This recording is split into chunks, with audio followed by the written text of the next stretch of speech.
I know a lot of you use this video to fall asleep. So before we start, make sure to like the video and subscribe to the channel. Also, tell me in the comments, where are you from and what time is it there? Now get comfortable, take a deep breath, and just relax. The rain hammered against the windows of Sarah Chen's cramped Seattle apartment like desperate fingers trying to get in. She sat at her kitchen table, staring at the ornate envelope that had arrived that morning. The return address made her stomach clench. Blackwood and Associates, Estate Attorneys, Millbrook, Maine. Her hands trembled slightly as she opened it. The letter was written on heavy, cream-colored paper that felt expensive between her fingers. Dear Ms. Chun, we regret to inform you of the passing of your great-aunt, Evelyn Marsh. As per her last will and testament, you have been named the sole beneficiary of her estate, including the family home at 1847 Crows Hollow Road, Millbrook, Maine. We understand this may come as a surprise, given the estrangement between branches of your family. However, Mrs. Marsh was quite specific in her wishes. The property must be claimed within 30 days of this notice, or it will revert to the state. Please contact our office at your earliest convenience. Sincerely, Harold Blackwood, ESQ. Sarah read the letter 3 times, each reading making her feel more unsettled. She had heard whispers about Aunt Evelyn throughout her childhood, the strange relative who lived alone in Maine, who her mother refused to talk about. Sarah had always assumed she was dead. 30 days, she muttered to herself, glancing around her tiny apartment. She was 2 months behind on rent, working double shifts at the diner, just keep the lights on. The timing felt almost too convenient, like fate was offering her a lifeline. She picked up her phone and dialed the number on the letterhead. Blackwood and Associates. Came a gravelly voice. Hi, this is Sarah Chun. I received a letter about my great-aunt's estate. Ah, Ms. Chun. Yes, we've been expecting your call. I'm Harold Blackwood. I handled your aunt's affairs for many years. I have to be honest, Mr. Blackwood. I barely knew my aunt existed. Are you sure this is right? There was a pause. Your aunt was very specific about her wishes. She said you were the only one in the family who would understand. Understand what? Another pause, longer this time. The house has been in your family for generations, Ms. Chun. Your aunt believed it should stay that way. Something in his tone made her skin crawl. What kind of condition is the house in? Structurally sound. Your aunt maintained it well. Though, he cleared his throat. I should mention that the house comes with certain responsibilities. What kind of responsibilities? Perhaps it's better discussed in person. How soon can you come to Maine? Sarah looked around her apartment again. The leak in the bathroom ceiling had gotten worse, and she could hear her neighbor's music thumping through the paper-thin walls. What did she have to lose? I can be there this weekend. Excellent. I'll have the keys ready. Oh, and Miss Chen? Pack for an extended stay. The house, well, it has a way of keeping people. The line went dead. Sarah stared at the phone, a chill running down her spine. She tried to shake off the feeling. It was probably just an odd turn of phrase. Old lawyers talk strangely, right? But as she began to pack, she couldn't shake the feeling that she was making a terrible mistake. The drive to Millbrook took Sarah through increasingly desolate countryside. The further she got from the interstate, the more the landscape seemed to close in around her. Ancient pine trees lined the narrow roads like sentinels, their branches so thick they blocked out most of the afternoon sun. Millbrook itself was a town that time had forgotten. Main Street consisted of a few weathered buildings, a general store, a diner that looked like it hadn't been updated since the 1950s, and a gas station with pumps that still had analog meters. The few people she saw walking around moved slowly, almost deliberately, and they all seemed to watch her car as she passed.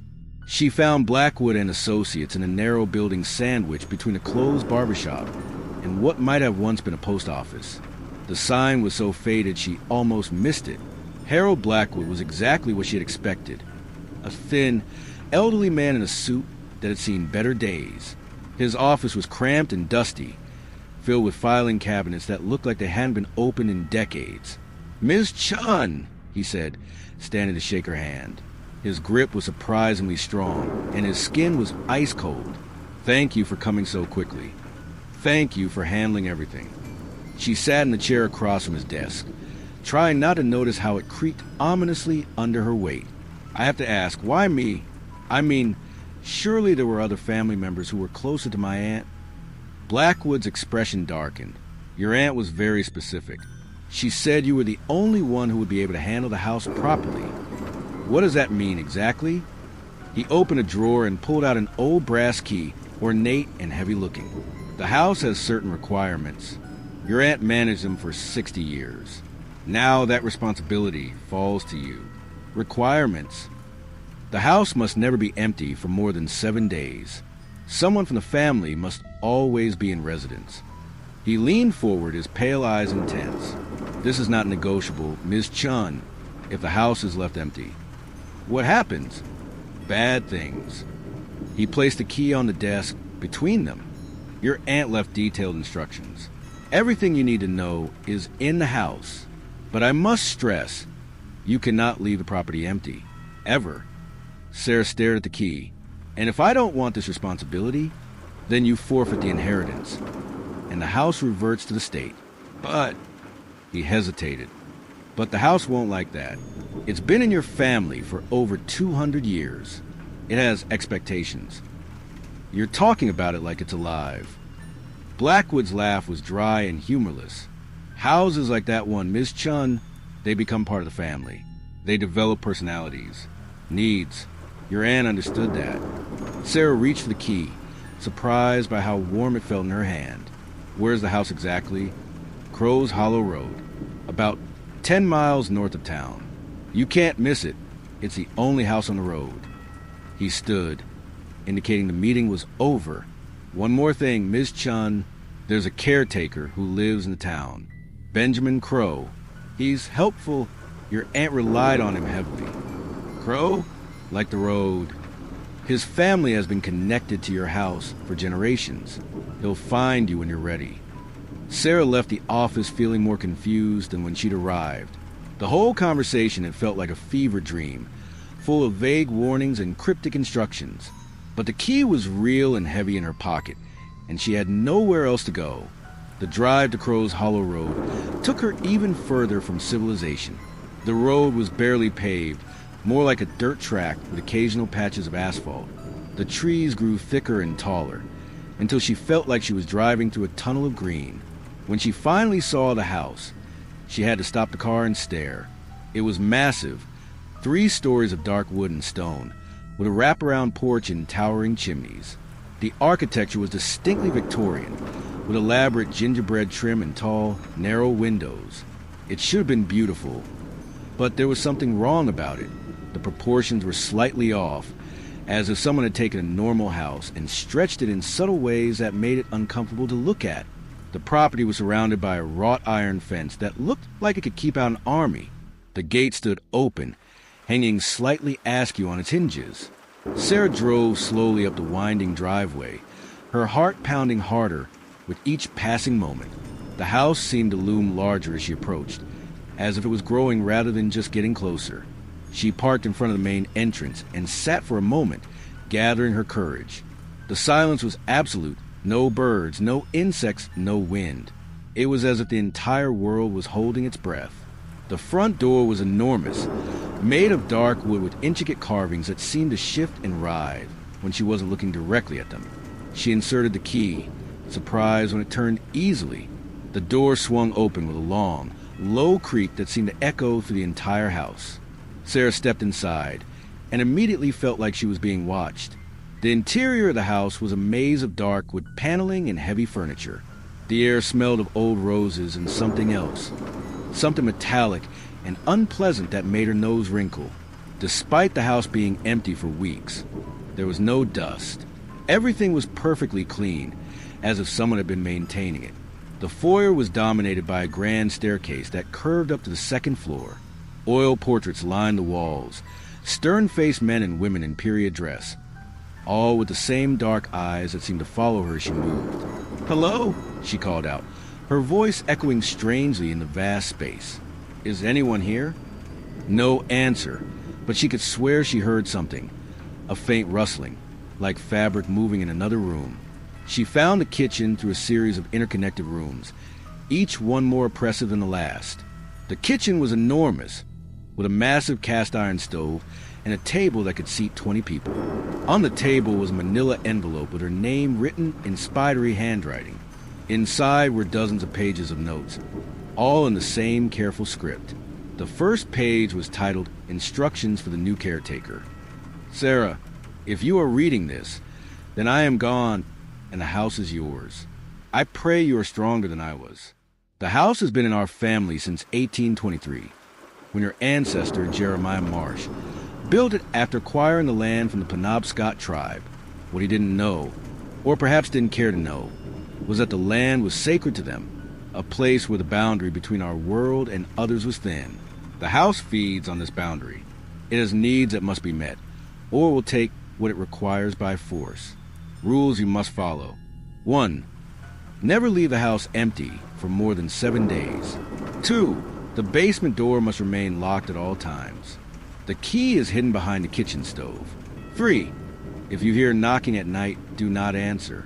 The house will protect you, but only if you follow the rules. 4. Feed the house every full moon. Instructions are in the basement. 5. Trust Benjamin Crow. His family has helped ours for generations. Sarah, I know this sounds impossible, but you must believe me. The house is alive.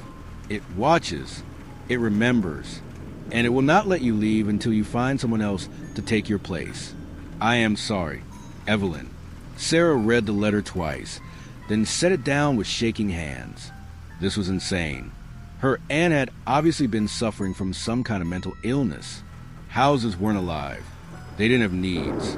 But even as she thought this, she could feel the house around her, pressing in like a living thing. The walls seemed to pulse with a slow, steady rhythm, like a heartbeat.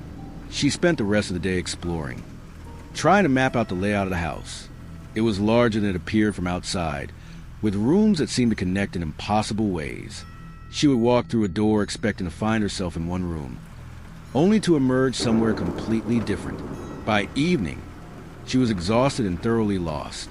She finally found what appeared to be a master bedroom on the second floor, complete with a massive four-poster bed and a fireplace that looked like it hadn't been used in decades. As she unpacked her few belongings, she tried to rationalize everything. The house was old and had settling issues. That explained the strange noises and the feeling of being watched. Her aunt had been elderly and alone. Of course, she had developed odd beliefs about the house. But as darkness fell, Sarah began to understand why her aunt had been afraid. The house came alive at night. It started with small sounds, creaking floorboards, doors opening and closing, the whisper of fabric against wood. At first, she assumed it was just a house settling, but the sounds were too regular, too purposeful. Then she heard the voices.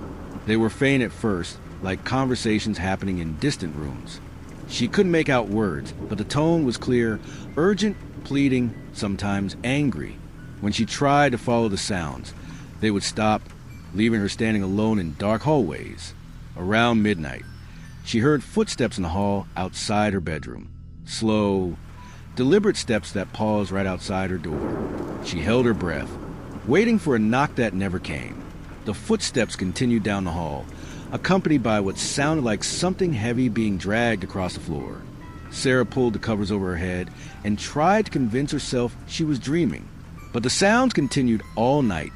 Footsteps, voices, the occasional bang or crash from somewhere deep in the house. She didn't sleep at all. Sarah woke to bright sunlight streaming through the tall windows and the sound of someone moving around downstairs. For a moment, she thought she had dreamed the entire night, but then she heard a voice calling her name. "Miss Chen, are you awake?" She threw on a robe and hurried downstairs, where she found a man in the kitchen. He was tall and lean, with steel gray hair and dark eyes that seemed oddly familiar. He was making coffee using an old percolator on the stove. "Who are you?" she demanded, though she already suspected. "Benjamin Crow. I apologize for entering without permission, but I have keys to the house. Your aunt and I had an arrangement. Mr. Blackwood mentioned you." Sarah accepted the cup of coffee he offered, grateful for something normal to focus on. "You're the caretaker?" In a manner of speaking. He sat across from her at the large kitchen table. I help maintain the house, make sure its needs are met. Its needs? Benjamin's expression was serious. You found your aunt's letter, I assume? Sarah nodded. Then you know this is a normal house. My family has been helping yours for almost 2 centuries. We understand what's required. You're talking about it like it's alive. Because it is. Benjamin leaned forward. The house exists in the space between worlds. It feeds on the energy of that boundary. Your family has been its caretakers, but we've been its servants. Sarah stared at him. This is insane. You're all insane. Last night, did you hear anything unusual? She hesitated. There were some noises. Old houses make noises. What kind of noises? Footsteps, voices, things moving around. Benjamin nodded grimly. The house was testing you, seeing how you'd react. It's been empty for 3 weeks. It's hungry. Hungry for what? Emotion, fear, life force. The stronger the emotion, the more it feeds. He stood and walked to the window, staring out at the dark trees. Your aunt managed to keep it satisfied for 60 years. She understood the arrangement. What arrangement? The house protects the family. In return, the family never leaves it empty. And once a month, we give it what it really craves. Sarah felt a chill run down her spine, which is... Benjamin turned back to her, his dark eyes sad. You'll understand when the time comes. But first, you need to learn the rules. The house can be managed, but it must be respected. Over the next few hours, Benjamin gave her a tour of the house, explaining its quirks and dangers. He showed her which rooms were safe and which should be avoided, especially at night. He taught her how to recognize the house's moods, the way the temperature would drop when it was angry, how the walls would seem to pulse when it was feeding. The most important rule, he stressed, was never to go into the basement alone. What's down there? Sarah asked as they stood in front of the locked basement door. The heart of the house, the source of its power. Benjamin's hand rested on the old iron key he wore around his neck. Your aunt's instructions are down there. When the time comes, I'll show you. When what time comes?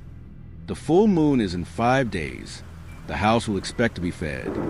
Sarah stared at the door, trying to imagine what could be behind it that required such secrecy. And if I refuse, then the house will take what it needs by force, and you won't like what it chooses. That evening, Benjamin left her with a promise to return the next day. Sarah spent the night in the living room, all the lights on, trying to read one of the many books that lined the shelves. But she couldn't concentrate. The house was too active, too alive around her. She could hear it breathing. The realization hit her around 2 a.m. as she sat in a large armchair, a book forgotten in her lap. The house had a rhythm, a slow, steady pulsing that seemed to come from the walls themselves. It was breathing, and she was inside its lungs. The thought should have terrified her, but instead, she felt an odd sense of comfort.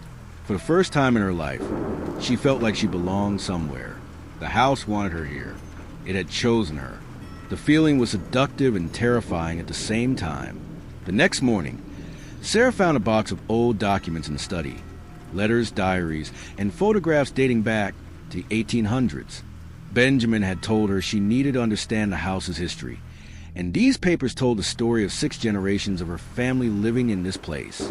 Jeremiah Marsh, the original builder, had been a lumber baron who'd made his fortune clear-cutting the ancient forests of Maine. His diary entries from 1823 described his excitement about the property.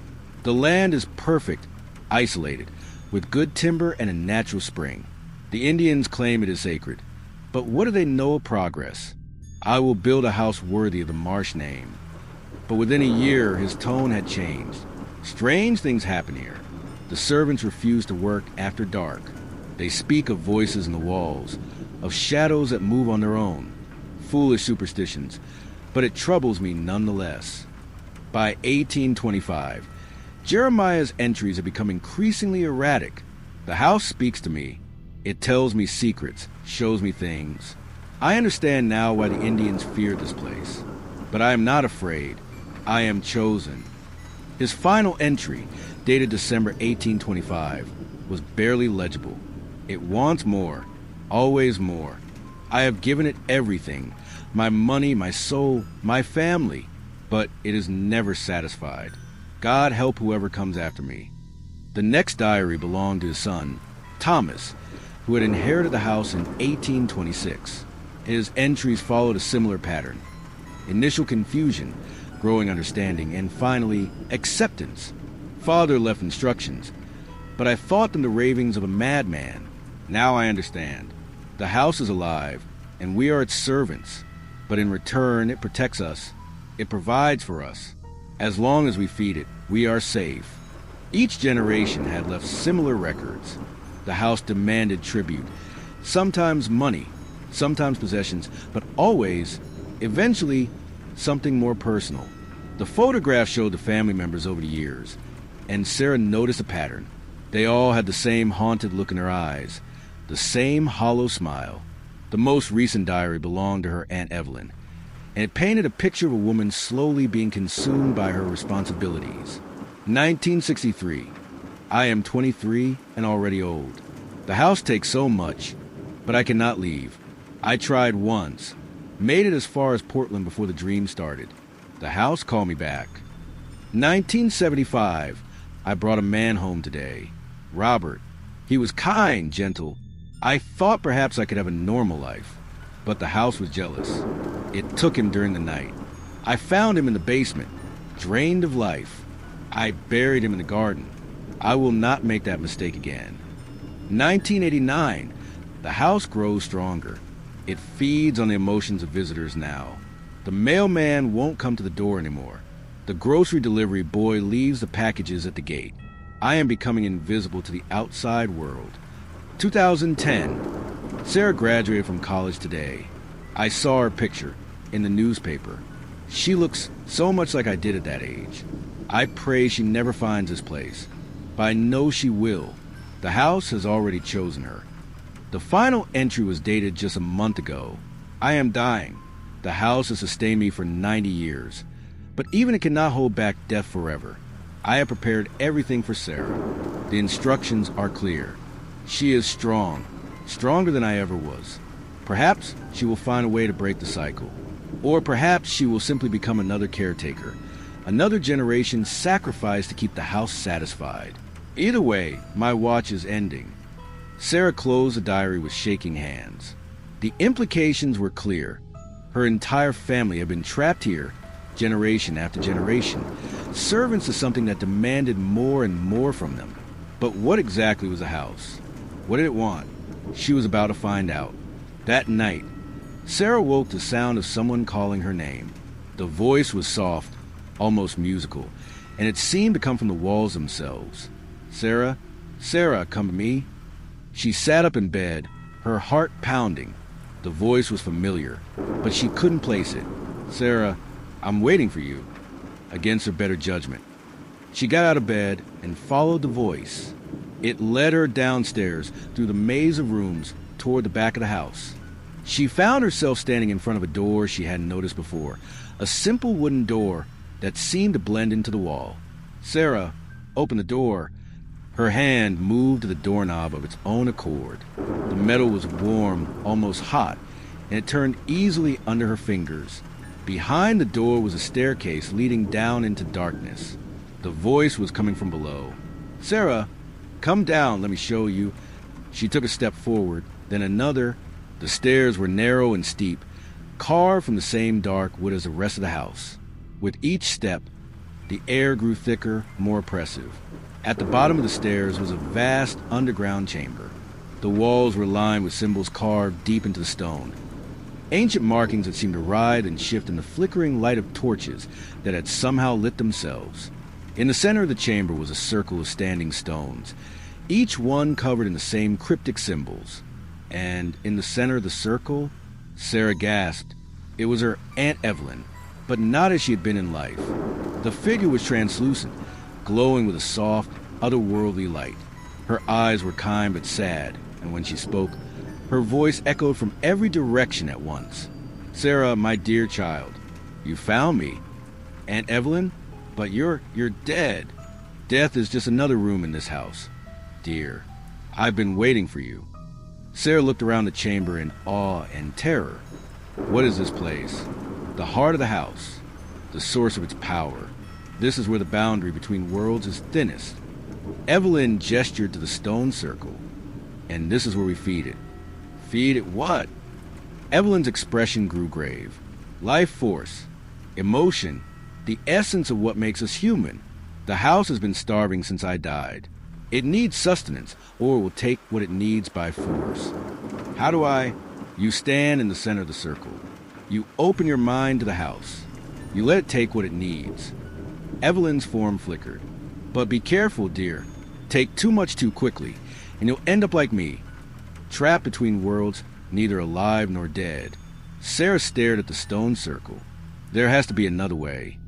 There is... Evelyn's voice was barely a whisper, but it requires a sacrifice you may not be willing to make. What kind of a sacrifice? Someone else must take your place.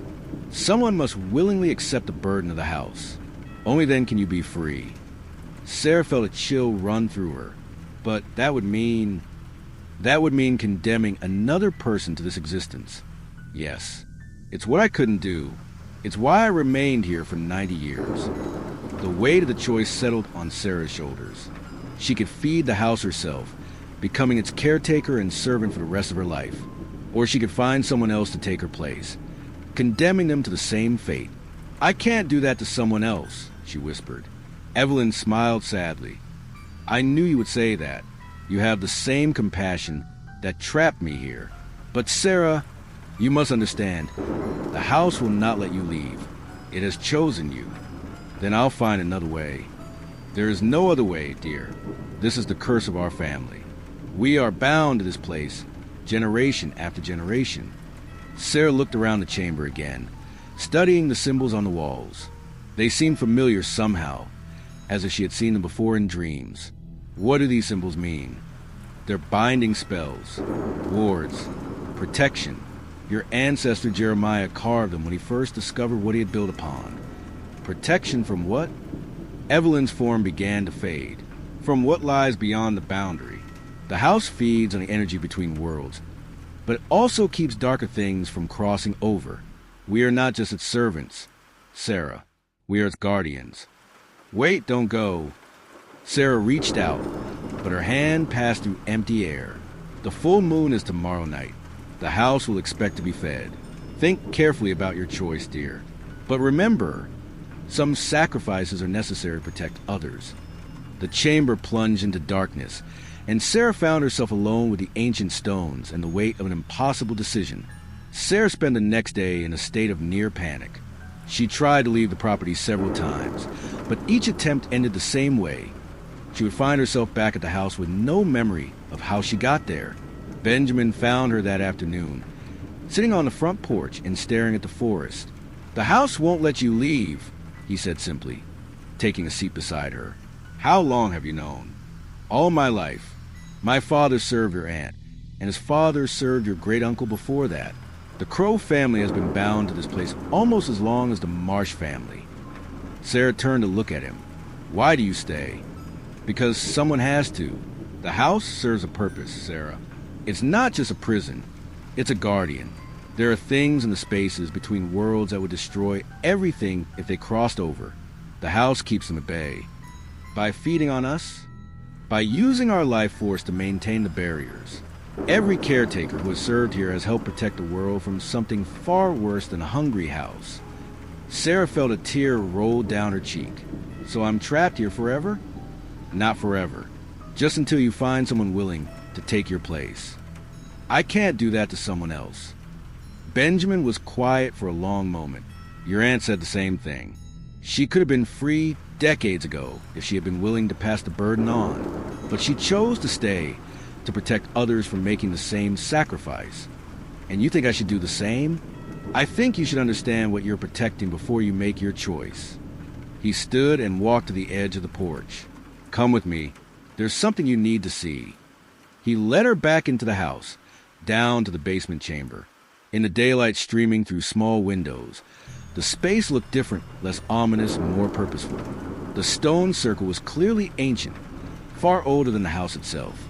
This circle was here when your ancestor built the house, Benjamin explained. The Penobscot tribe used it for ceremonies, to strengthen the barriers between worlds. Jeremiah thought he was just building on empty land, but he was actually building on one of the most sacred sites in New England. Sarah approached the circle cautiously. In the daylight, she could see that the symbols weren't just carved into stone. They were inlaid with what looked like silver and gold, creating intricate patterns that seemed to shift and move. What happens if the house isn't fed? The barriers weaken. Things start crossing over.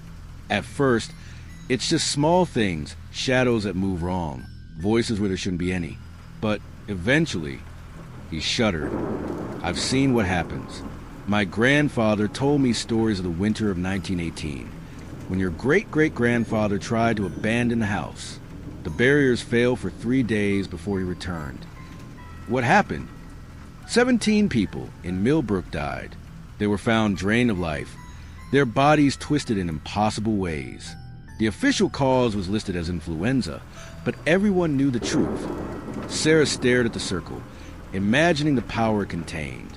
So if I leave, people die. Maybe not immediately, but eventually, the house will take what it needs from whoever is closest. The weight of responsibility settled on her shoulders like a physical force. She thought of her old life in Seattle, her cramped apartment, her dead-end job, her loneliness. Was that really better than this? If I stay, she said quietly, if I become a caretaker, what exactly does that mean? It means you feed the house once a month. You maintain the barriers. You protect the world from things it doesn't even know exist. Benjamin's expression was kind but firm. And you accept that you may never leave. What about you? Are you trapped here too? My family chose this service generations ago. We could leave, but we don't. Someone has to help the caretakers. Someone has to remember the old ways. Sarah walked to the center of the circle and stood among the ancient stones. She could feel the power flowing around her, through her. It was intoxicating and terrifying at the same time. Show me, she said. Show me how to feed the house. That night, under the light of the full moon, Sarah stood in the center of the stone circle. Benjamin had given her detailed instructions, but she still felt unprepared for what was about to happen. Remember, he said from outside the circle, the house will take what it needs, but you control how much. Don't let it take too much at once. Sarah nodded, though she wasn't sure she understood. How do you control something that's feeding on your life force? Begin with the invocation. Benjamin instructed. The words will come to you. Sarah closed her eyes and let her mind open to the house. Immediately, she felt its presence, vast, ancient, patient, and hungry. The words came to her in a language she didn't recognize, but somehow understood. I offer myself to the guardian of the threshold. I give my essence to maintain the barriers. I accept the burden of my ancestors. The moment she spoke the words, the circle blazed with light. The symbols on the stones glowed like fire, and Sarah felt a pulling sensation, as if something was drawing the very life out of her. It should have been painful, but instead, it felt like coming home. The house fed slowly at first, taking just enough to satisfy its immediate hunger. Sarah could feel it tasting her emotions, her memories, her dreams. It was intimate in a way that should have been violating, but instead felt like being truly known for the first time. As the house fed, Sarah began to see things, visions of the past, glimpses of the future, and most frighteningly, images of the things that live in the spaces between worlds. She saw creatures of shadow and hunger, beings that existed only to consume and destroy. She saw the barriers that kept them at bay, shimmering walls of energy that stretched across dimensions. And she saw how the house used the life force of its caretakers to maintain those barriers. The vision shifted, and she saw her Aunt Evelyn as a young woman, standing in the same circle. She saw the fear in her eyes, but also the determination. She saw the years pass, saw Evelyn aging slowly as the house sustained her, saw her gradual acceptance of her role. Then she saw further back, generations of her family, all standing in this circle, all making the same choice. They had been guardians, protectors, servants to something greater than themselves. The feeding intensified, and Sarah felt more of her life force being drawn away. For a moment, she panicked, trying to pull back, but the house held her firmly. "Trust," whispered a voice that might have been her aunt's. "Trust the house. It will not take more than you can give." Sarah relaxed, letting the house take what it needed. The sensation was overwhelming. She felt connected to every part of the building, every room, every shadow. She was the house, and the house was her. Finally, the feeding stopped. The light from the circle faded, and Sarah collapsed to her knees, gasping. She felt drained but also strangely energized, as if she'd been plugged into some vast source of power. "How do you feel?" Benjamin asked, helping her to her feet. "Different," she said, and it was true. She could feel the house around her like a living thing, its presence warm and welcoming. "I can feel everything, every room, every corner. It's like you're part of it now," Benjamin finished. "The first feeding always creates the strongest bond. From now on, you'll be connected to the house in ways you can't imagine." Sarah looked around the chamber with new eyes.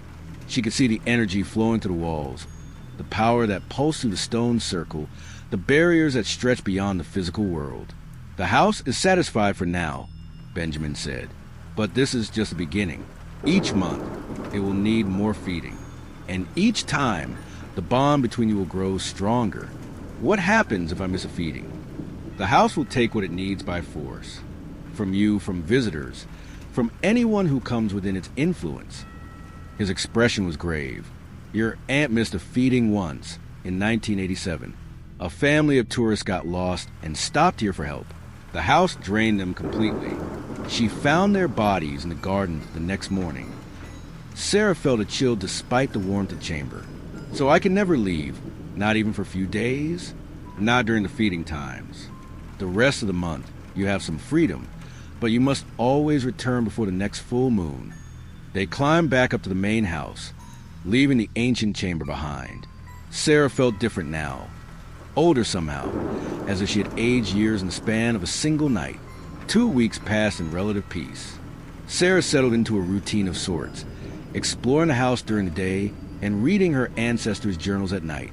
She was beginning to understand the true scope of what she had inherited. The house wasn't just a guardian. It was a nexus point, a place where multiple dimensions touched. The thing that made it hungry also made it powerful. It could see across time and space, could sense threats from other worlds, could protect not just the local area but reality itself. But it needed constant feeding to maintain that power. Sarah had also begun to notice changes in herself. She felt stronger, more aware. She could sense people approaching the house from miles away, could feel their emotions and intentions. It was as if the house was sharing its abilities with her. That's how she knew the 3 college students were coming long before they arrived. She felt them first as distant points of light in her consciousness, young, excited, full of the kind of reckless energy that college students brought to everything. They were looking for something, searching for the haunted house, she said aloud, understanding flooding through her. They're looking for the haunted house. Benjamin appeared in the doorway of the study, as if summoned. Ghost hunters? College students. They're about half an hour out. Sarah closed a journal she'd been reading and stood up. "What do I do?" "You could send them away. The house will help. It can make people feel unwelcome. Encourage them to leave." "And if they don't leave?" Benjamin's expression was grim. "Then the house will feed on them. It's been almost 2 weeks since the last feeding. It's getting hungry again." Sarah felt a surge of protective instinct. These were just kids, probably looking for a thrill, maybe planning to post videos online. They had no idea what they were walking into. "I have to warn them off." "Be careful," Benjamin said. "The house doesn't like to be denied when it's hungry. If you interfere too much, it might turn on you." Sarah nodded, but she had already made up her mind. She wouldn't let innocent people be hurt, not if she could help it. She went out to the front porch to wait. The house seemed to sense her intentions, and she felt its displeasure like a cold wind against her skin. The walls creaked ominously, and the shadows in the corners seemed to deepen. The students arrived just as the sun was setting. There were 3 of them, 2 boys and a girl, all around 20 years old. They had cameras and recording equipment, and they were clearly excited about whatever they thought they were going to find. "Excuse me," the girl called out as they approached the porch. "Are you the owner of this house?" "I am," Sarah said, standing up, "and I'm afraid you can't come in. We're from a University of Maine." One of the boys said, "We're doing a documentary about local ghost stories. We'd love to film here." "I'm sorry, but that's not possible." The second boy stepped forward. He was tall and confident, with a kind of smile that probably got him out of trouble regularly. "We're willing to pay. We know this place has a reputation." Sarah felt the house's hunger spike at the mention of payment. It wanted these students, wanted their youth and energy and life force. The walls of the house seemed to pulse with anticipation. "What kind of reputation?" she asked, though she already knew. "Locals say it's haunted," the girl said. "People who visited report strange experiences. Voices, apparitions, feelings of being watched. That's because it is haunted," Sarah said simply. "And you need to leave. Now." The students exchanged glances. The confident boy stepped closer to the porch. "Look, we understand you want to protect your property, but we're not going to damage anything. We just want to document whatever is here." "You don't understand," Sarah said, feeling the house's hunger growing stronger. "This isn't about property damage. This place is dangerous." "Dangerous how?" the girl asked. "We've investigated dozens of supposedly haunted locations. We know how to be respectful." Sarah looked at their eager faces and felt her heart sink. They weren't going to leave willingly. The house was already working on them. She could sense it. It was making them feel brave, curious, drawn to the mystery. They would stay no matter what she said. "If you insist on staying," she said finally, "you can camp on the grounds, but you cannot enter the house. Do you understand? No matter what you hear, no matter what you see, you do not come inside." The students agreed readily, setting up their equipment in the front yard. Sarah watched them from the porch, feeling the house's growing excitement. It was playing with them. She realized it would let them record their documentary, let them capture evidence of its presence, and then it would feed, unless she could stop it. Sarah spent the evening watching the students through the windows. They had set up cameras around the property and were taking turns monitoring the feeds. She could feel the house's amusement at their efforts. It was giving them just enough phenomena to keep them interested. Shadows moved across their cameras. Strange sounds echoed from the forest, and cold spots appeared and disappeared at random. The students were thrilled. They thought they were documenting the supernatural, but they were actually being hunted. Around midnight, the house began to escalate its activities. The temperature dropped 20 degrees in a matter of minutes. The students' breath became visible in the sudden cold, and frost began forming on their equipment. "This is incredible," the girl whispered, adjusting her camera. The temperature just plummeted. "Are you getting this?"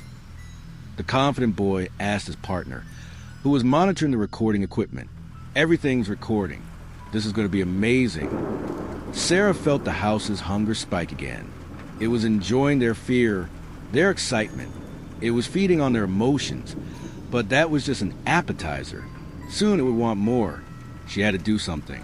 Sarah slipped out of the house through the back door and circled around to where the students were camped.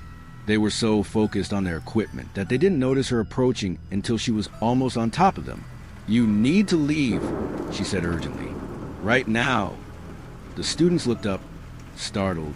"What's wrong?" the girl asked. "The house is getting stronger. It's feeding on your fear, your excitement. If you stay much longer, it won't let you leave." The confident boy laughed. "Come on. You're really committed to this act, aren't you? Look, we appreciate the atmosphere it touches, but we're not going anywhere until we get our footage." Sarah felt a wave of frustration. This isn't an act. This house is dangerous. It's killed people before. "Killed people how?" the third student asked. He had been quiet until now, but Sarah could see doubt in his eyes. "It drains their life force. It feeds on human energy, and when it's really hungry, it takes everything." Sarah looked at each of them in turn. "Please, I'm begging you, leave now while you still can." The house responded to her interference with a surge of anger. The temperature dropped another 10 degrees, and the wind picked up, sending leaves and debris swirling around the campsite. "Whoa," the girl said, adjusting her camera to capture the sudden activity. "This is exactly what we were hoping for." Sarah realized with growing horror that the house was using her warnings as part of its performance. The students thought her fear was fake, part of some elaborate haunted house experience.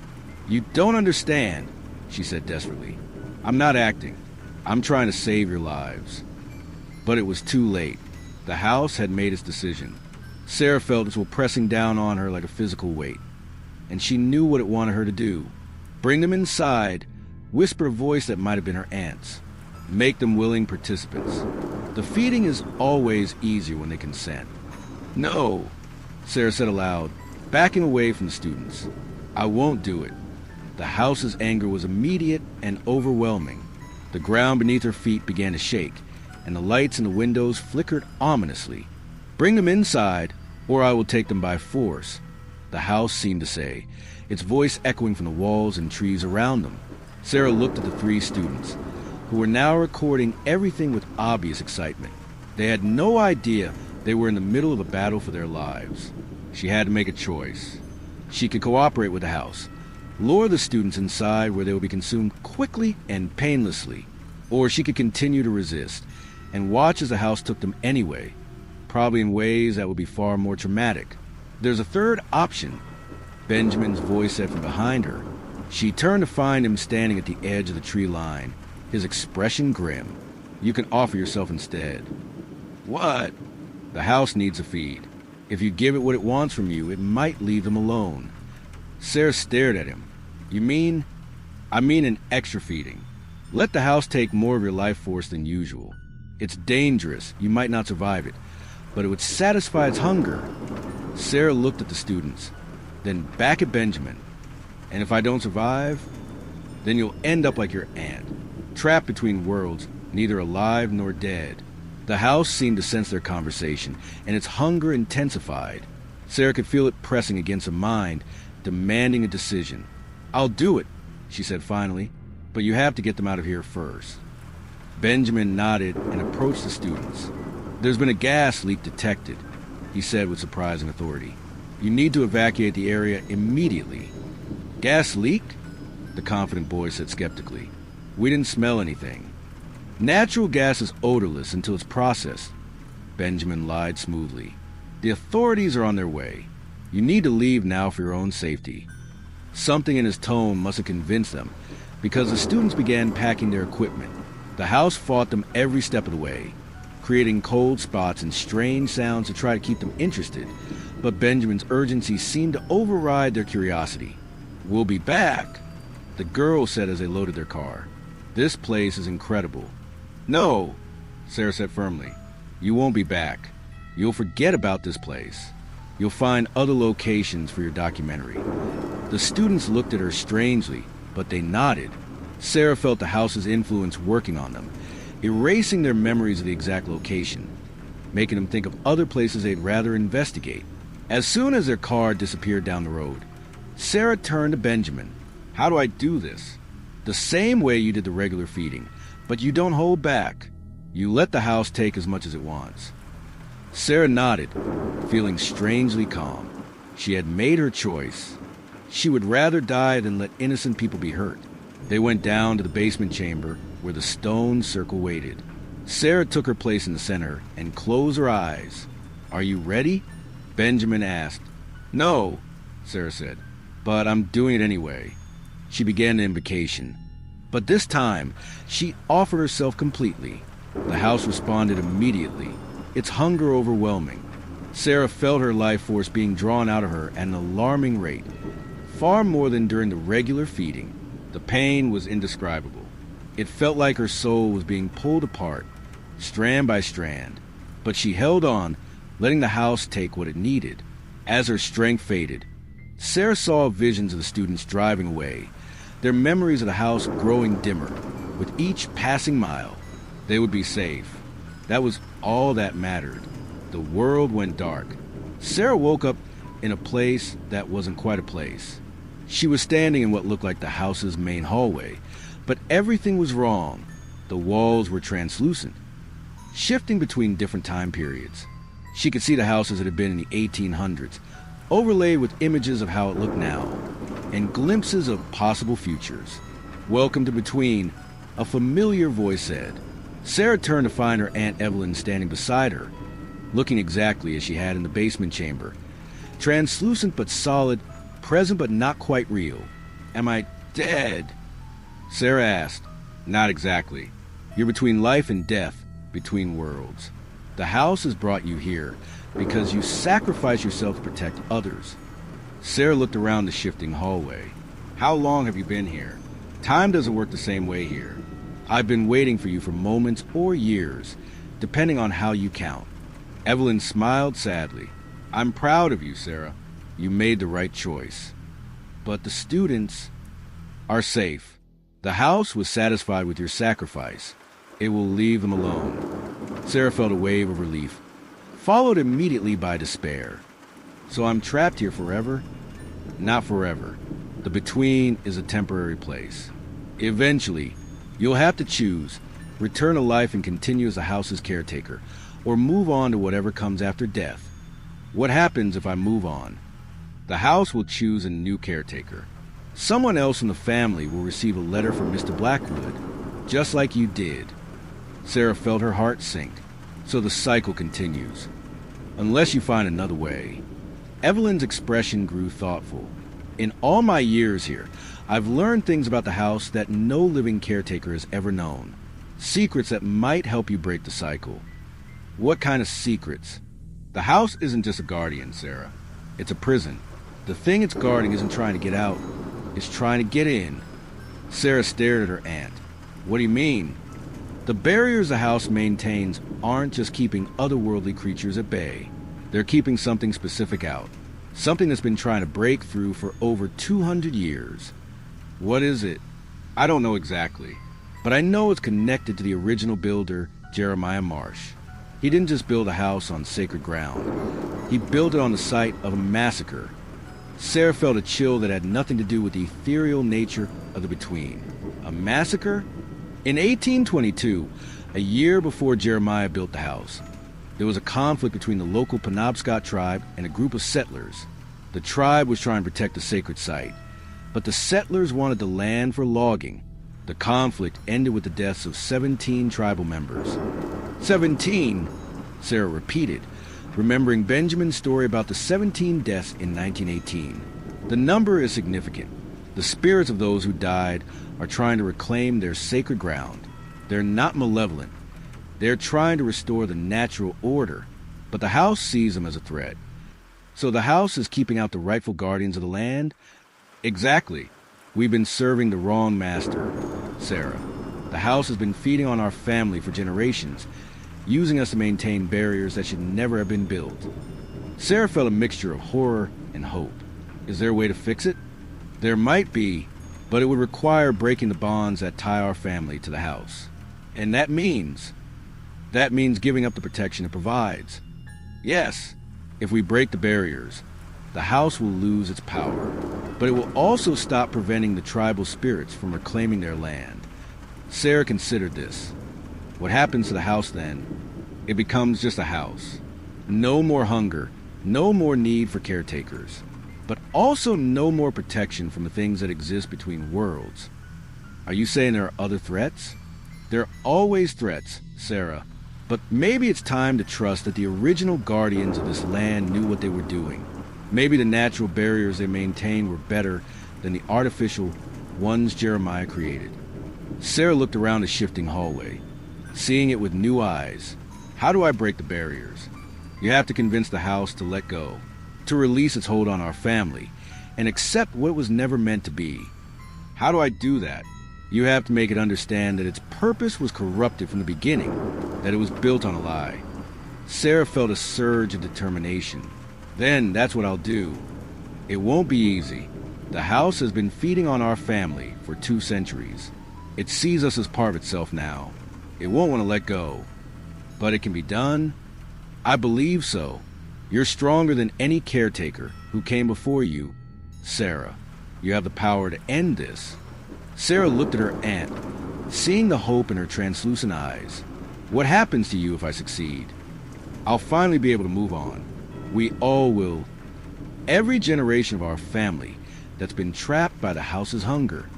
And if I fail, then you'll become the caretaker again, and the cycle will continue. Sarah nodded, understanding the weight of what she was attempting. How do I get back to the living world? You choose it. The house brought you here, but you have to decide to return. Sarah closed her eyes and focused on the world of the living. She thought about Benjamin, about the student she had saved, about the possibility of breaking the cycle that had trapped her family for generations. When she opened her eyes, she was back in the basement chamber, lying on the stone floor. Benjamin was kneeling beside her, his face filled with relief. "You're alive," he said. "I thought we'd lost you."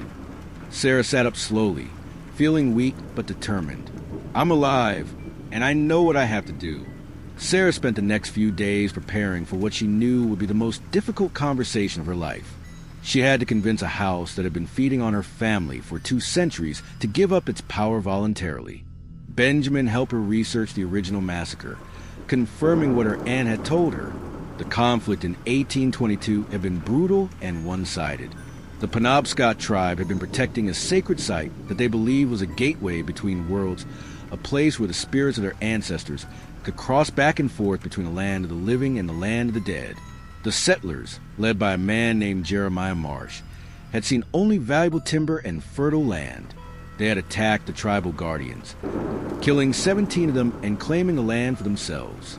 "But here's the thing," Benjamin said as they sat in the study, surrounded by old books and documents. "The tribe was right. The land was a gateway. When Jeremiah built the house, he didn't close the gateway. He perverted it." "What do you mean?" "Instead of allowing the natural flow of spirits between worlds, the house began trapping them. It fed on their energy, used their power to maintain its own existence. The tribal spirits have been trying to reclaim their sacred site ever since." Sarah felt a chill as she understood the implications. "So every time the house feeds, it's not just taking from us, it's taking from the spirits of the people who were murdered here." "Exactly. And as long as the house exists in its current form, those spirits can never find peace." That evening, Sarah went down to the basement chamber alone. She stood in the center of the stone circle and called out to the house. "I know what you are," she said to the empty air. "I know what you've been doing for 200 years. The house responded immediately. The temperature dropped, and the walls began to pulse with that familiar heartbeat rhythm. Sarah felt its attention focus on her like a physical weight. "You're not a guardian," she continued. "You're a parasite. You've been feeding on the spirits of murdered people, using their energy to maintain your own power."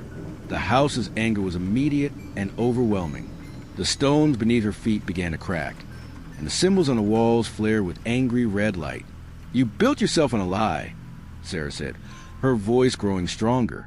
"Jeremiah Marsh thought he was creating a sanctuary, but he was really building a prison. You've been holding captive the very spirits this land was meant to serve." The house fought back, sending wave after wave of crushing psychic pressure.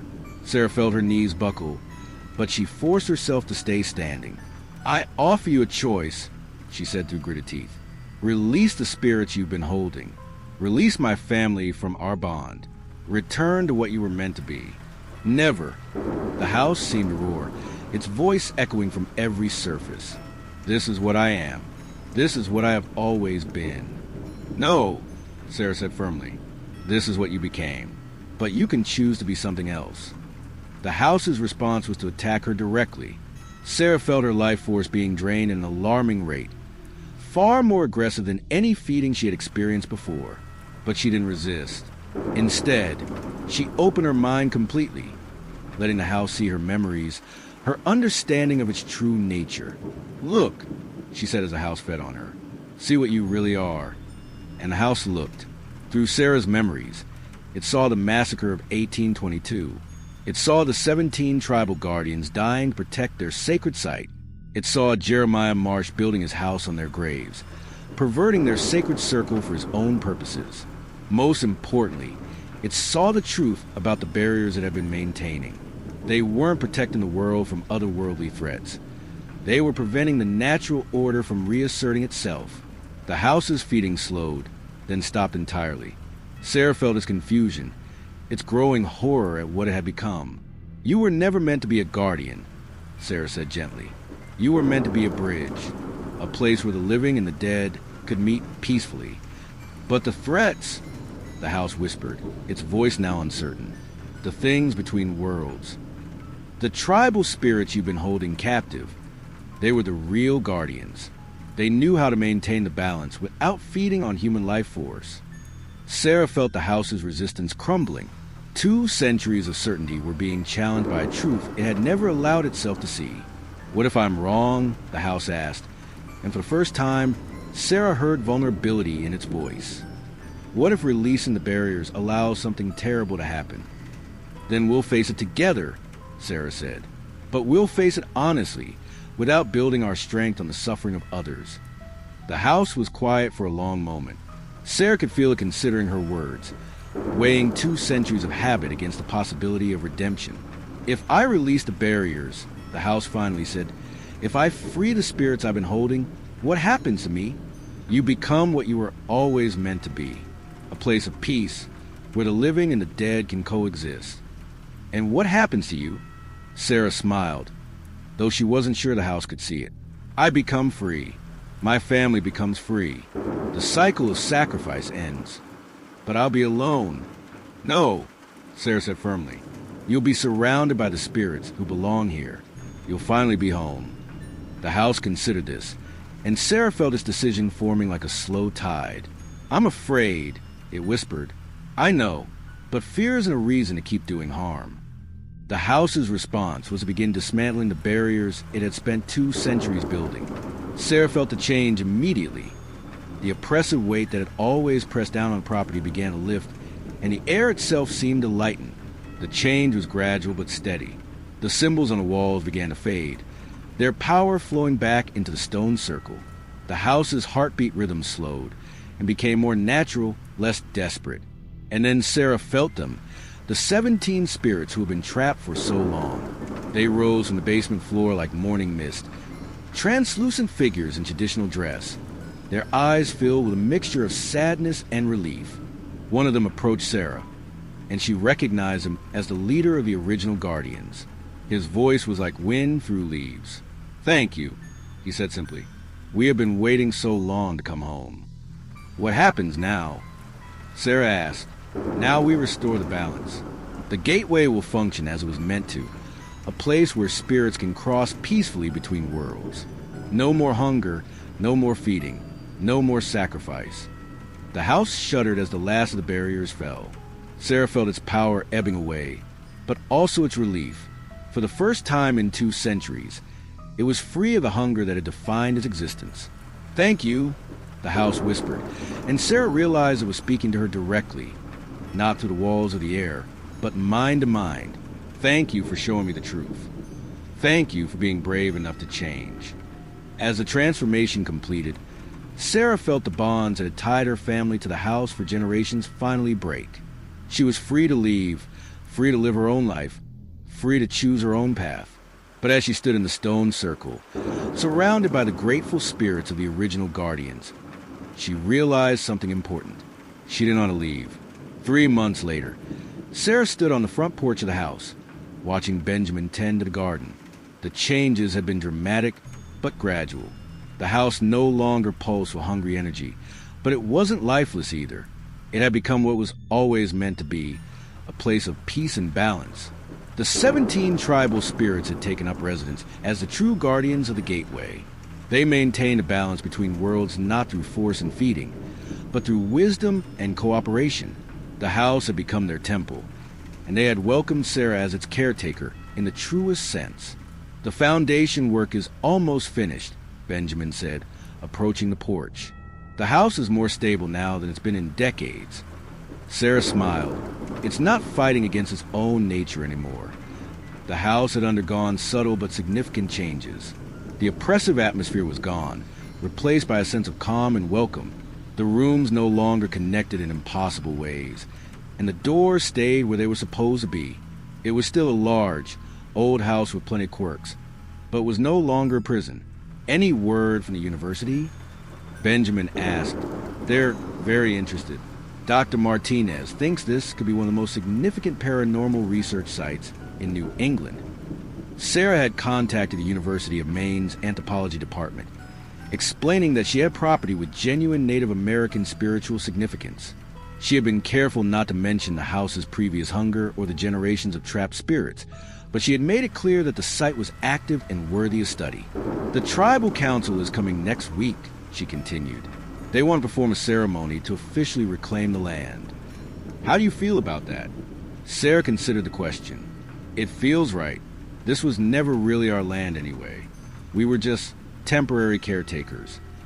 And now I'm a permanent caretaker, but for the right reasons. The house had offered her a choice after the transformation was complete. She could leave, free to live her own life anywhere in the world. Or she could stay and help maintain the balance that the tribal spirits had worked so hard to restore. The choice had been easy. I've been thinking about the students, Sarah said. The ones who came here before the transformation. What about them?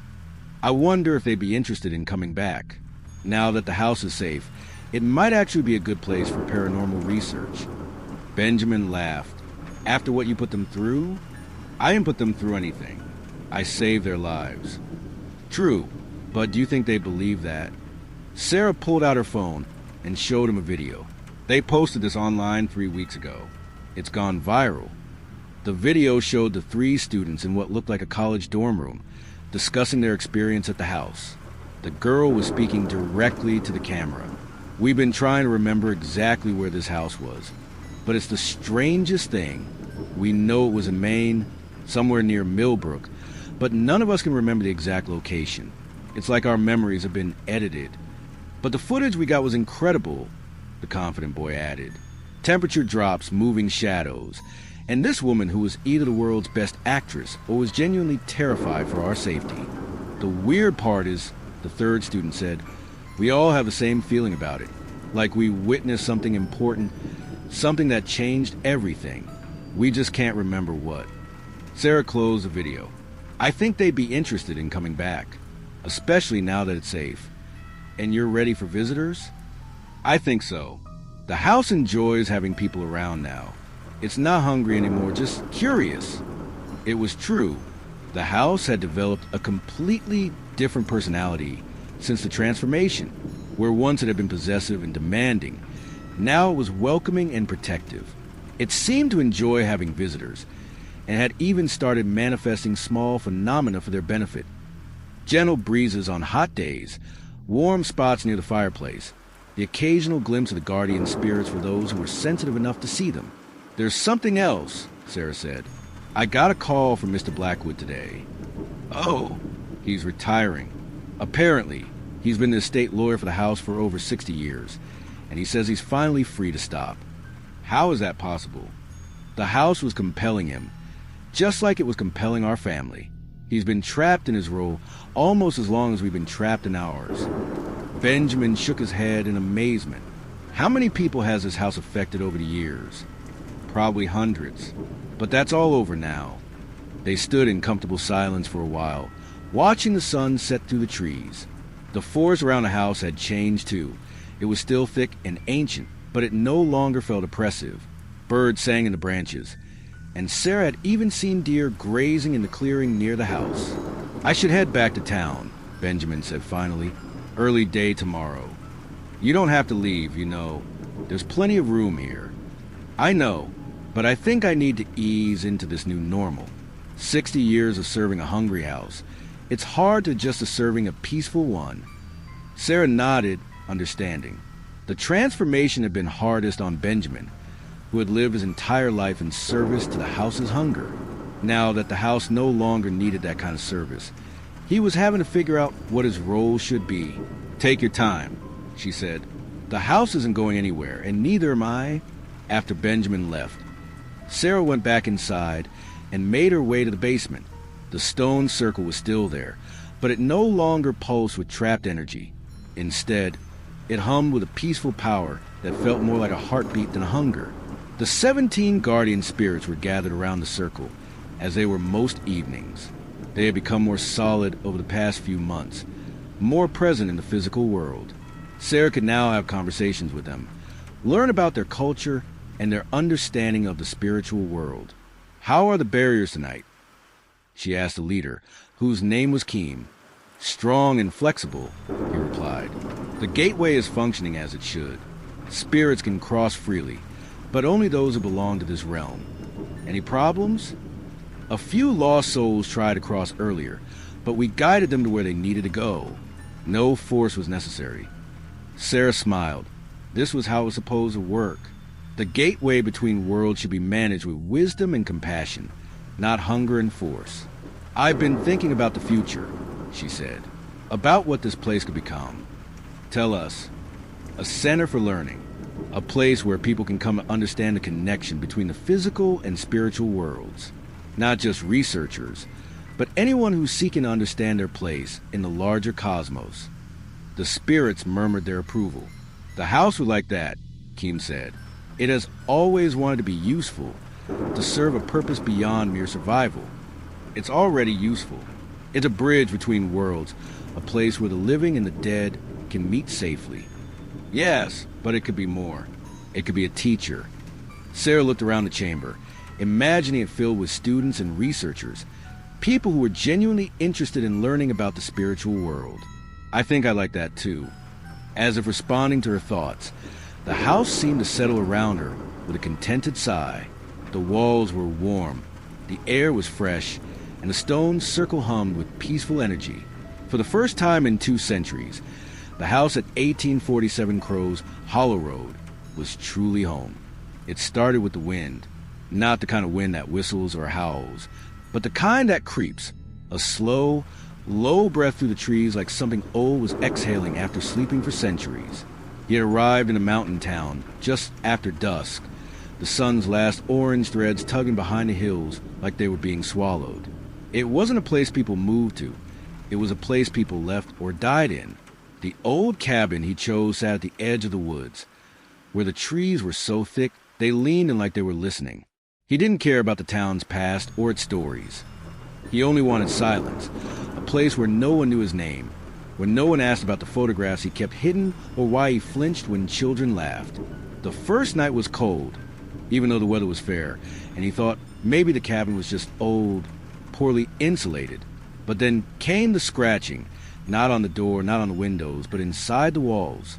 Soft, hesitant, like fingertips brushing wood. He didn't move. He didn't even breathe. It stopped after a few seconds, and he told himself it was mice, even though the sound had been slow, deliberate, too long between each movement to be anything natural. The next morning, he found footprints outside, small, bare, and leading up to his front door. They were too narrow to be a man's, but too long to be a child's. They stopped at the threshold, then vanished completely. No backtrack, no turn. Just gone. He checked the trees, but everything felt still, like the woods were holding their breath. By the third night, the scratching had moved. It wasn't in the walls anymore. It was under the floorboards, then above the ceiling, then right beside the bed, without anything ever crossing the room. He didn't sleep. When he finally did, he dreamed of her again, the same nightmare that followed him for months. Her hand slipping from his, her eyes wide, not in fear, but in something worse, understanding. He woke with sweat soaked into the mattress, but the air in the room was ice. Then came the whispers. They didn't form words, not at first. Just sounds, childlike and curious, like someone mimicking language without knowing how to speak. He tried to follow them one night, walked out into the woods barefoot and in silence, heart pounding against ribs like a trapped thing. The whispers always stayed just out of reach, circling him, never closer, never further. When he returned, the cabin door was wide open and all the furniture was upside down, but nothing was missing. He locked himself inside for days after that, covering mirrors, unplugging clocks, refusing to look out the windows after dark. The townspeople avoided him. At the store, no one spoke. They just stared, like they knew something he didn't. One old woman left a note in his truck, windshield that read, "She's still with you. That's why they come." He never saw her again. It didn't make sense. No one knew what had happened. No one was there the day the river took his daughter. He was the only one. He had screamed for help for hours, but no one came. The guilt hollowed him out like rot in a tree. And now here, the same laughter echoed through the trees, the same giggle she made when chasing fireflies. He heard it, clearly, several nights in a row. He chased it again, deeper into the woods, until he found a clearing that shouldn't have been there, a perfect circle where no trees grew, where the moonlight felt too white, too bright, and the air smelled like old water and lilacs. In the center stood a figure, unmoving. He couldn't breathe. It was her, or something wearing her. Her eyes were all wrong, too large, too black, and there was no reflection in them. It smiled, not a child's smile, a knowing, ancient grin, like the thing behind that face had been waiting for him long before she was born. He ran. He didn't look back. The next morning, his reflection didn't match his movements. It stared longer, blinked slower, and then smiled before he did. He broke the mirror. Blood ran down his arm like the glass had teeth. And then the whispering started inside his head, not around him anymore. Inside. They told him she was alive, that he left her, that she sank because he didn't try hard enough.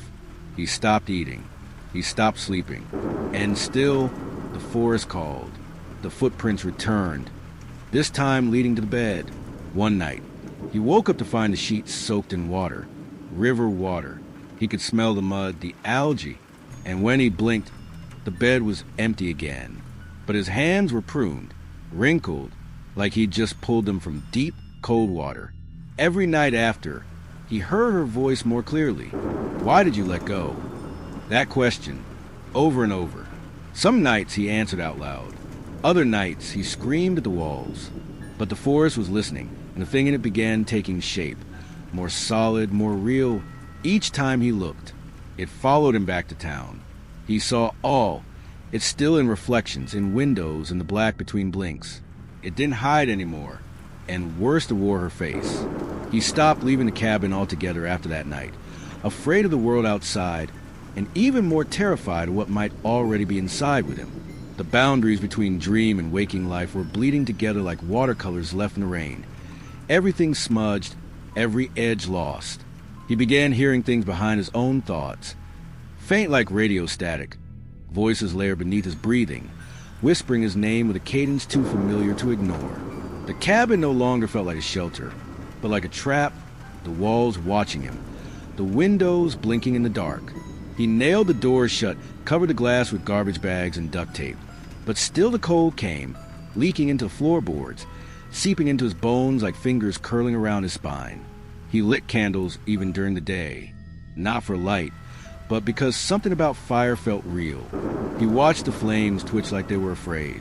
On the fourth night after seeing her in the woods, he woke to the sound of the front door creaking open slowly, despite the nails.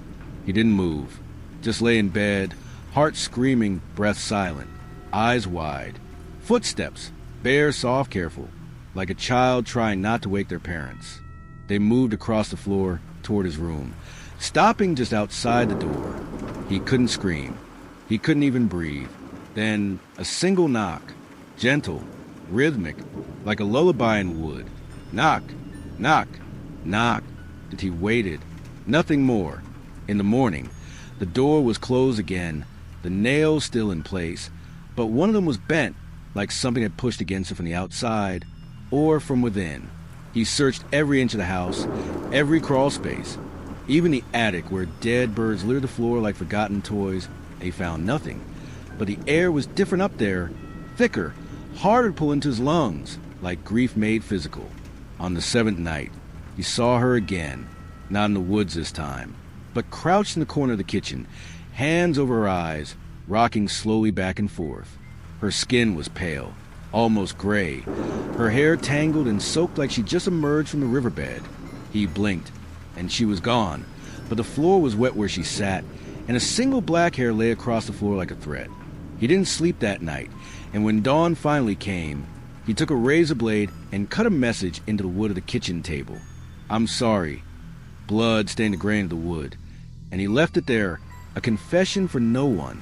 The townspeople no longer looked at him at all.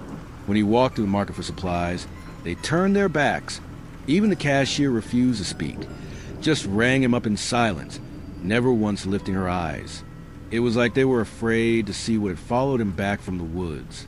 Or maybe they saw it and pretended not to. On the 10th day, he found a dead animal hanging from his front porch. Some twisted thing that looked like a rabbit, but its eyes were human. It had been skinned, its insides filled with river rocks, and pinned to its chest was a drawing. A child's crayon sketch of a man holding hands with a small girl by a river, but their arms were melting into the water. The paper was soaked, and the red wax had run like blood.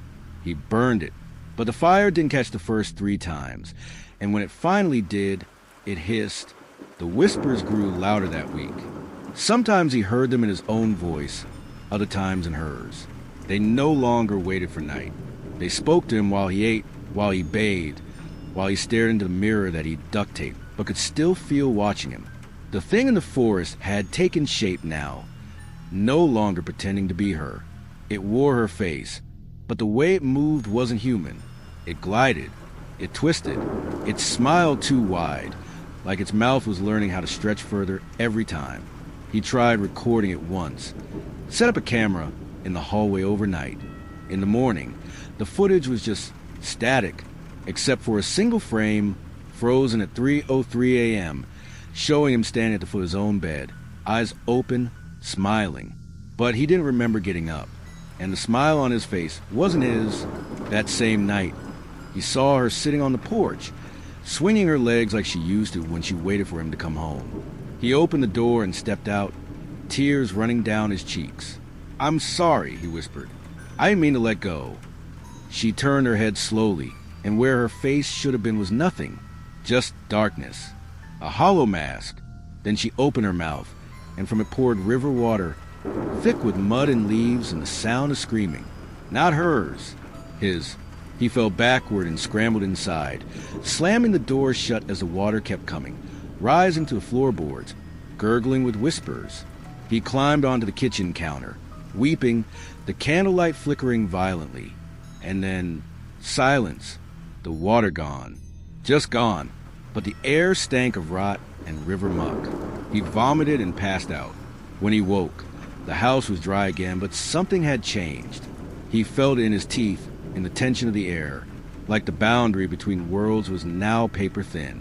The next day, he found a newspaper on his doorstep, dated 3 weeks into the future. The headline read, "Local man found dead in cabin, believed to have drowned." There was a photo of him, eyes closed, skin wrinkled, as if pulled from a river. But the strange thing was the byline. It was written by someone with his daughter's name. His hand shook so hard he dropped the paper, but when he bent to pick it up, it had vanished. That night, the house creaked constantly, like something pacing above the ceiling. He climbed into the attic again, armed with a flashlight and a crowbar. In the far corner, he found a small wooden box. He didn't remember putting it there. He opened it slowly, heart pounding. Inside was the locket he buried with her. He knew it because the chain had a kink in the same place it always did, and the inside photo was half water damaged, but still hers, still smiling. His vision blurred. He dropped the box. It hit the floor, and the house seemed to groan in response. That night, he finally screamed, long, loud, until his throat tore. But no one came, not even the thing in the forest. Silence was worse, the kind that suggested nothing was left to come. Only waiting, only watching. When he tried to leave the next morning, he found that the road no longer existed. Just trees, endless trees. The sky never got brighter than a dull gray, and no matter how far he walked, he ended up back at the cabin. Every time, like the forest had swallowed the world and left only this loop of grief behind. He collapsed in front of the porch and wept. And then he heard her again, closer now, standing right behind him. And she whispered, "This is where you drowned, Daddy. This is where we stayed." He turned and everything went black.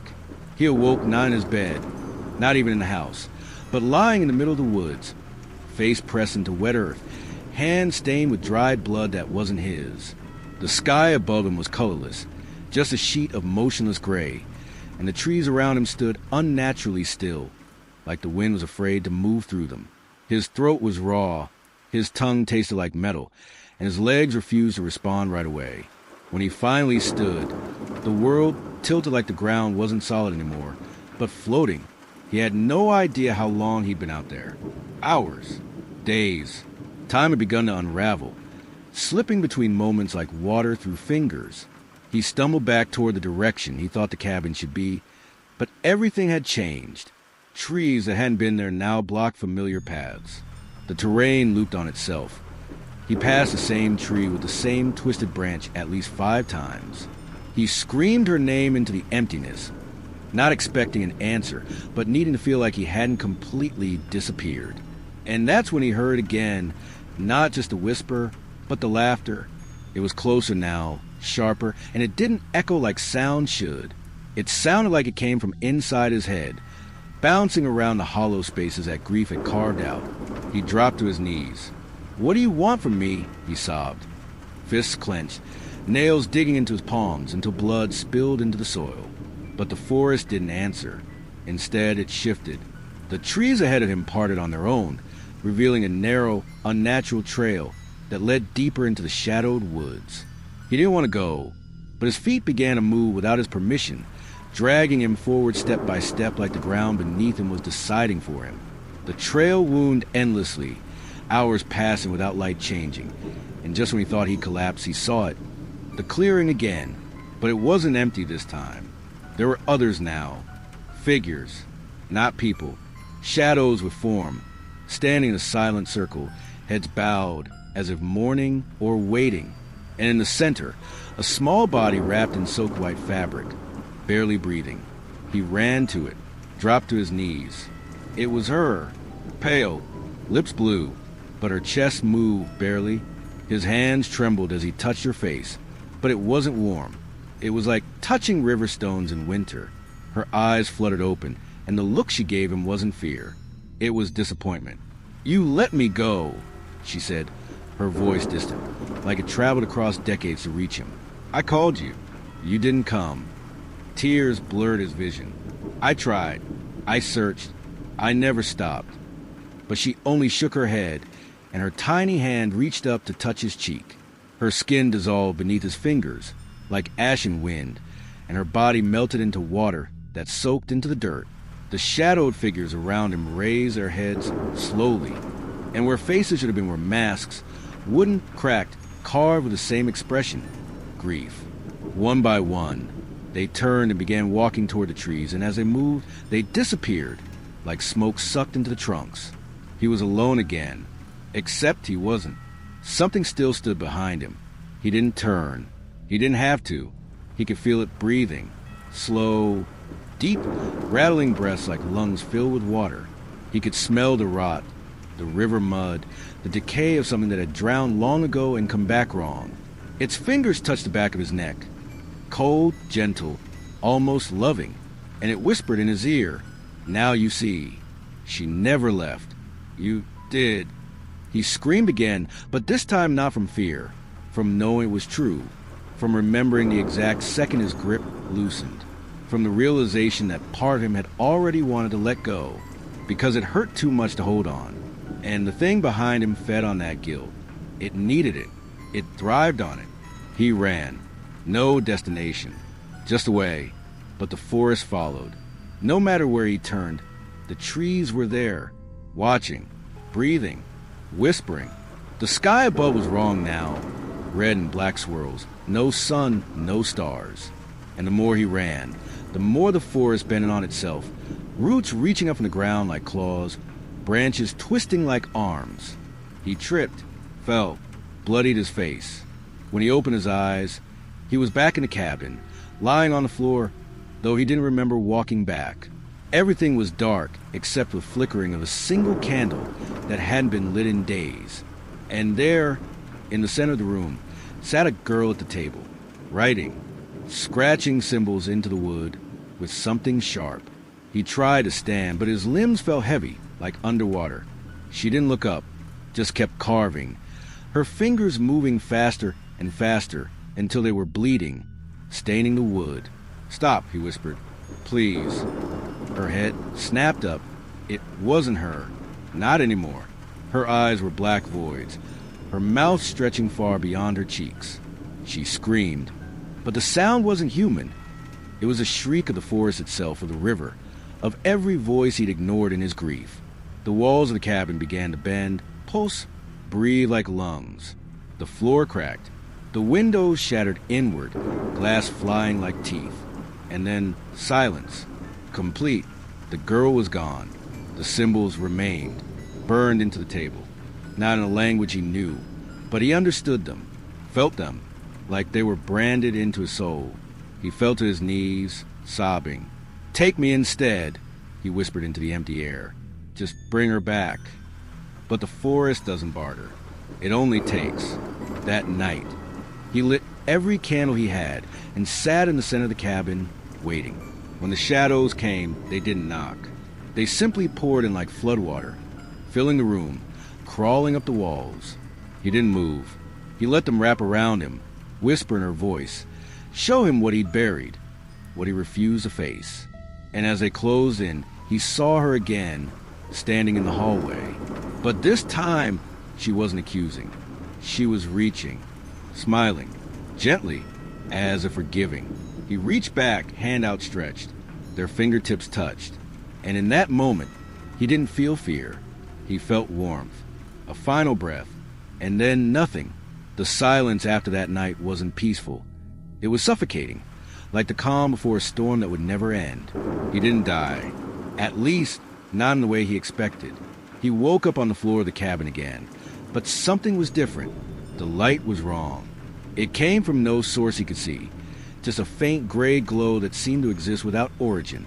Dust floated in the air like ash, thick and slow, and every breath tasted like the inside of a crypt. Time had stopped moving. The clocks were all frozen, each at a different hour. The pendulum stuck in place like they were too scared to swing. He tried to speak, but his voice didn't make a sound. It came out flat, swallowed by something unseen. When he stepped outside, the world was not the same. The sky had no color. The trees had no leaves. The ground was cracked, dry, as if fire had once swept through and taken everything with it. The town was gone. No roads, no stores, no people.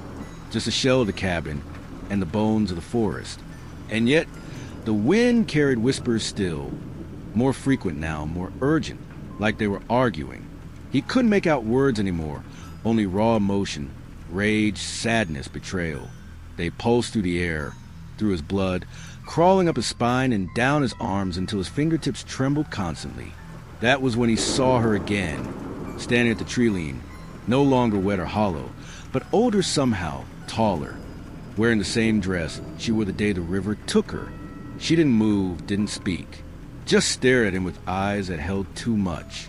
He ran toward her, but with every step, the distance grew longer.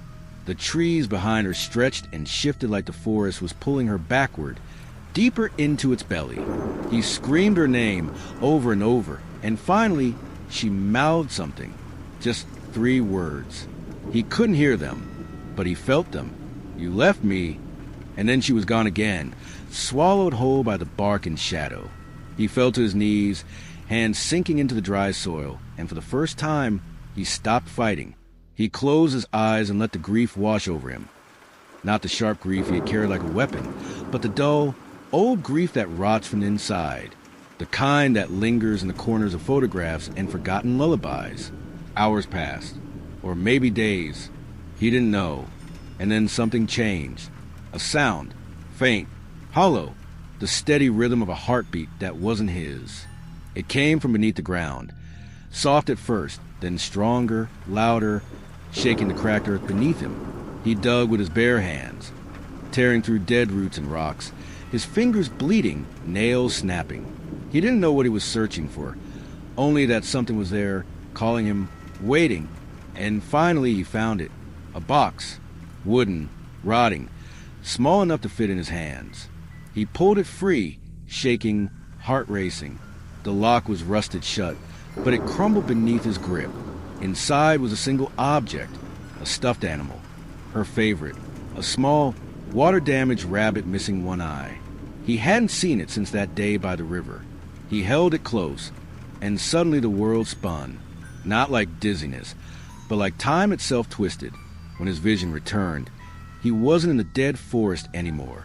He was back at the river, the same rocks, the same broken branches and sunlight slanting through the leaves. And there she was, laughing barefoot, running along the edge, chasing dragonflies. He stood frozen, heart caught between horror and hope. Was this real? A memory? A trick? She turned and waved at him, her smile bright, innocent, untouched by the darkness that had come after. And in that moment, he remembered he hadn't just let her go. He had turned away, just for a second. A phone call, a distraction. She had cried out, but he hadn't heard her. Not right away, not when it mattered. By the time he ran into the water, she was gone beneath the current, swallowed by the same silence that haunted him since. He watched the scene unfold now, unable to move, forced to witness every second again, not from behind his own eyes, but like a ghost watching himself fail. And when it ended, when the image faded, he was back in cabin, holding the rabbit, weeping. But the shadows weren't there this time. No whispers, no water on the floor, just stillness. He felt empty, not haunted, hollow, like he had finally given everything to the past and had nothing left to feed the forest. But something inside the house had changed.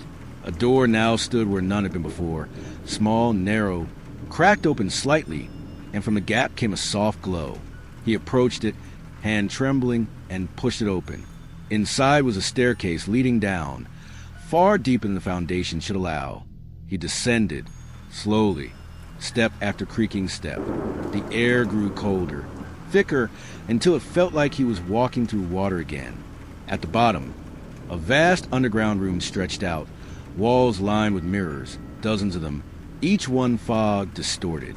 But in every mirror he saw her, not as she was, but as she could have been, growing up, smiling, crying, angry, happy, dozens of versions of the life she never got to live, all reflected around him like a museum of regret. And in the center of the room stood a single chair, empty, waiting. He sat, and the mirrors began to shift.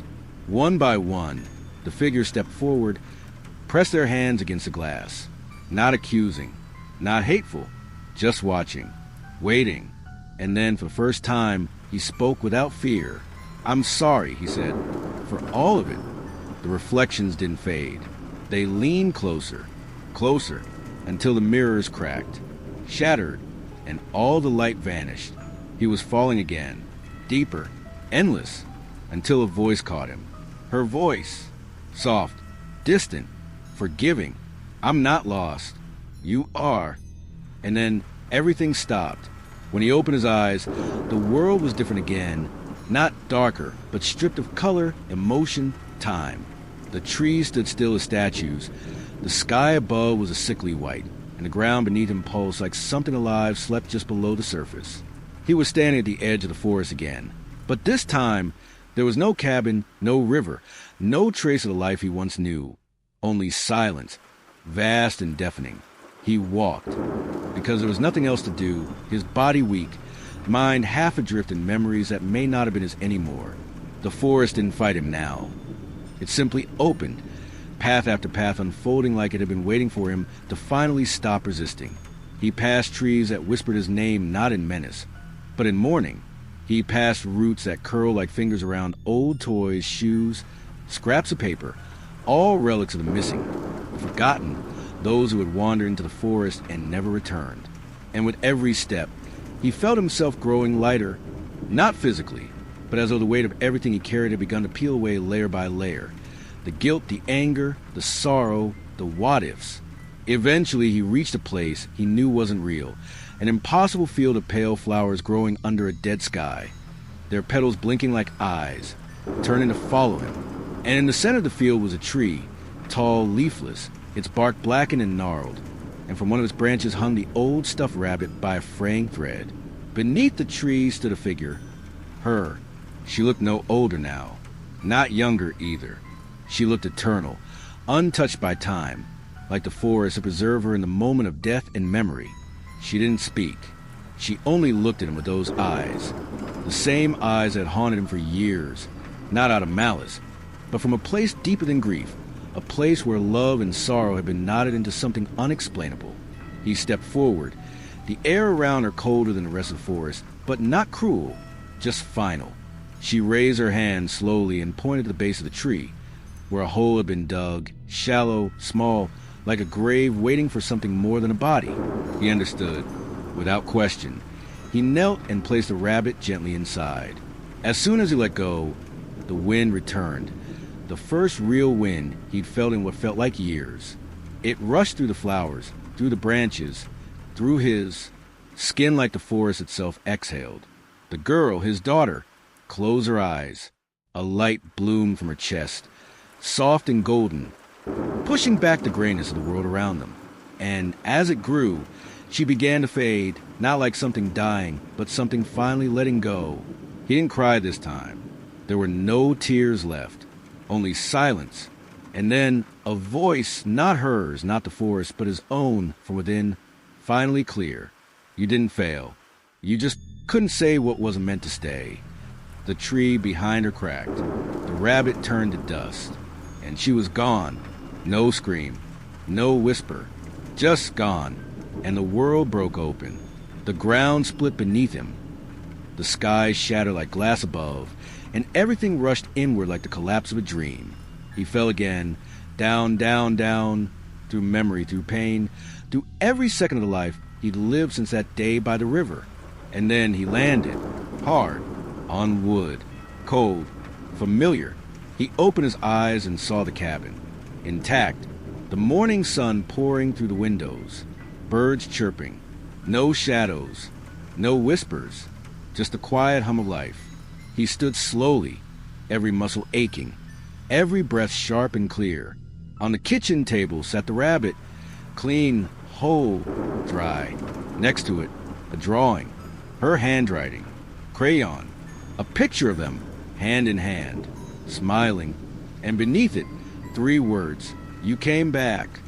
He didn't move for a long time, just stared, then sat down and cried, not the cry of guilt, but of release, of something finally closing. The forest outside was no longer a prison. It was quiet, still, watching maybe, but at peace. He left the cabin that day, walked down a path that hadn't been there before. And this time it didn't loop, it led forward, out, away, back into the world. No one in the town remembered him. No one asked about the cabin. The shadows no longer followed him in reflections. And at night, when he dreamed he saw her again, not standing in rivers, not reaching through mirrors, but running through fields of wildflowers free, laughing, waiting. And he would run too, never catching her, never needing to, just running, and knowing that wherever she was, she had forgiven him.